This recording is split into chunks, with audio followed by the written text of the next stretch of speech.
Hi, I'm Valeria from Local Aromas in Italy, and I'm here with my sister Benedetta, and we are going to be making pasta alla matriciana. The recipe we're using is the original recipe authorized by Amatrice. So this is the recipe.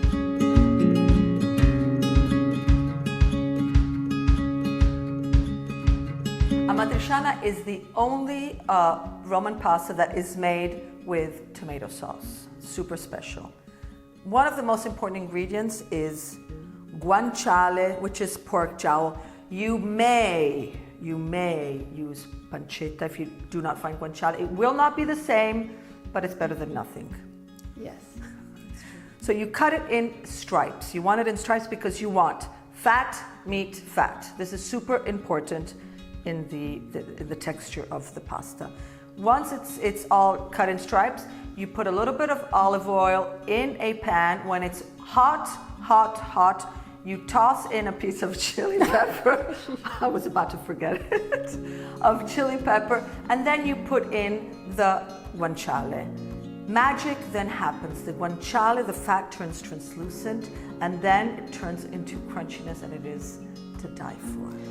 When it turned brown, you add a dry white wine in the hot pan. And once that evaporates, you take out the guanciale and you set it aside so the excess oil just drips off, and you add the tomato sauce into the hot pan. With all the flavors. With all the flavors. Just a few minutes, you don't have to overcook it. Once that is done, you take out the chili and you put the guanciale back.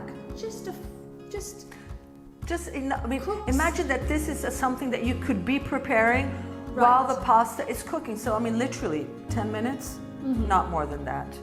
In the meantime, you put a pot of cold water on the fire. As soon as it boils, you add a little bit of salt. Again, we're going to be using pecorino cheese. So do not exaggerate with the salt because pecorino, however, is super flavorful. You don't want to exceed in that. For the pasta, you can use spaghetti. We're going to be using rigatoni. So once the water in the pan goes to a boil, you add a little bit of salt, put the pasta in the water. It cooks al dente, which is about 2 minutes less than the time it says on the package. You drain the pasta. You drain the pasta? You drain the pasta. You drain the pasta. And you put it into your tomato amatriciana sauce. And you just mix it. And you should be adding some more grated pecorino cheese.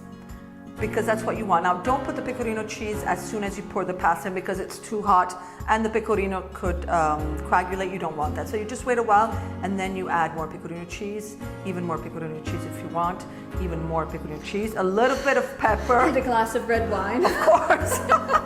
And a glass of red wine. My hands are all oily, that's why I'm not touching her. And then just enjoy it. Enjoy it. Because it's your delicious plate of pasta alla matriciana.